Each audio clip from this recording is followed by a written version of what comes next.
I need to understand more about the connection. So I understand there's a poem um, that he wrote, and I understand he had pictures. But what other connection do we have to, between the two? You know what I mean? Like, was he like did he get let in by the maid?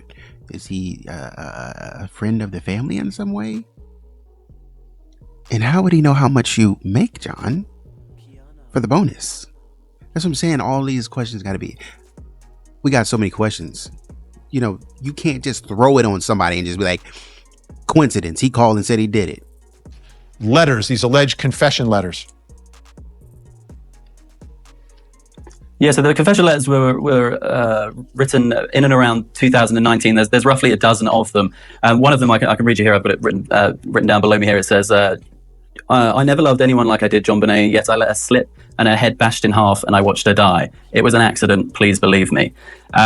So, he's claiming that he killed JonBenet by accident. Whether or not you can take that at face value, who knows? That's for Boulder Police to investigate. They did acknowledge the confession letters when they were first published in 2019, but seemed to kind of brush them under the carpet. They said, we've heard this guy confess before and we've looked into it. There's no further updates in this case. But I think, certainly he's a character that John. Look, sometimes, and I'm not saying there's no.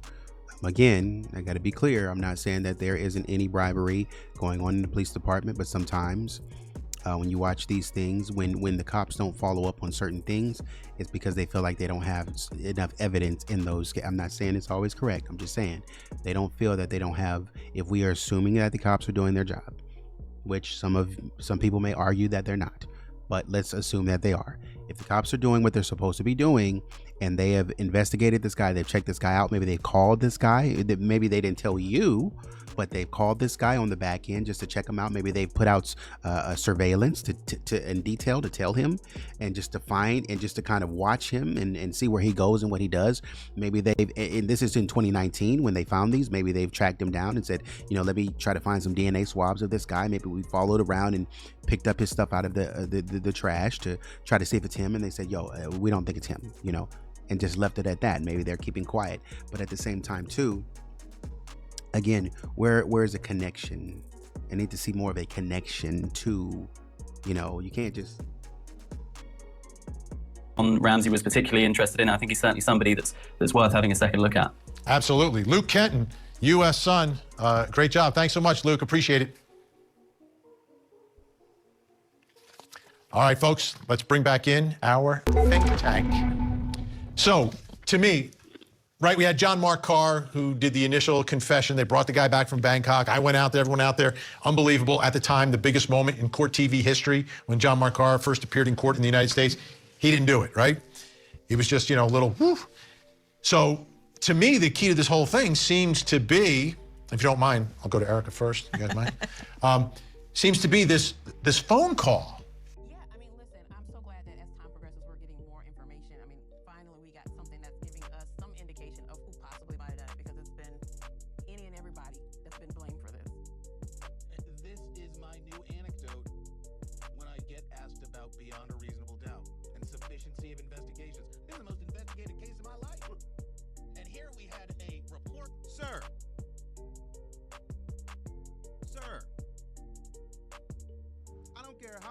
How long we've been. It's investigated as long as it has been because we've been stonewalled. You're stopping me from getting to what I need to get to. That's not a real investigation. We can't even get anywhere else because we're being stopped. Stop it. That's enough. Bruh. Immediately, then 3 months later, never heard back. 4 years later, maybe we'll look at it. Now, 19 years later, and people ask about how we trust our criminal prosecution system. Because we don't. What connection do we have? What are you talking about? And how we get to read a phone call. I got a tip. Okay, I took the tip.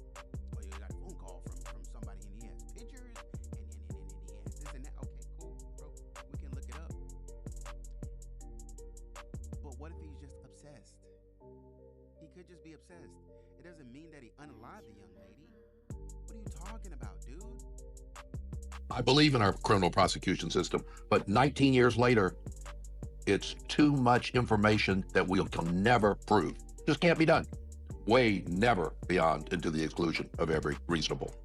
Mind you, they wanted to exhume her body and bring it back up and take a look at it again. John said no.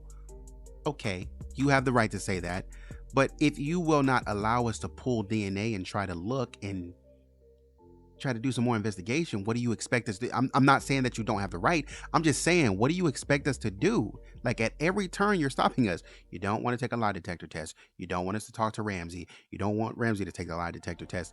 You really don't want us going down the stairs looking at the house. You want to go down there and pick her body, bruh. Bruh, let me tell you something. Who in the world have you? I need you to ask yourself this, because this is wild. This just hit me. Who moves a dead body? What?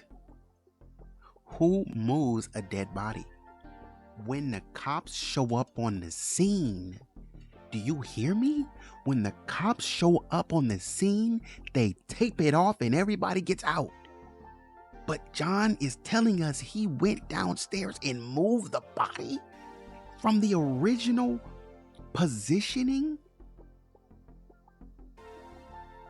That is wild. You picked up a body and brought it upstairs?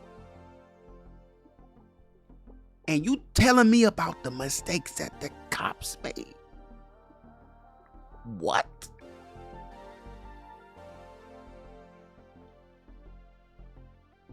Yeah, I think that's the problem, right? Proving it, but trying to figure out who could have been responsible. All right, folks, programming note. JonBenet's father, John Ramsey, will join us live Friday night to discuss the latest in this investigation. We'll talk about this man Friday night, 8 o'clock Eastern, right here on Closing Arguments. Crazy. Crazy. If we want to talk about tampering, then I gotta put it on both. I mean, if we want to be fair, and you saying Boulder didn't have any experience, then I gotta put it on both sides. I gotta put it on. I will give you the police department. They were new. They didn't understand. They don't really do a lot of these. I think they said the history was like one a year or something like that. So I get it. You really don't know. But at the same time too, though, the Ramseys getting in the way, moving the body, contaminating the crime scene, walking all over the crime scene, telling us that the detective told you to go downstairs and do it. Bruh, why in the world would a detective tell you to go down there to try to find JonBenet with a friend? What detective? I've never, in the history of watching crime scene investigations, seen a detective or heard a detective say, "You know what? I'm not gonna do my job. You go downstairs and do it for me." They may not do it, they might overlook it, but to tell somebody else to go do it for them, yo, you are tripping. You are tripping. What are you talking about? That does not happen.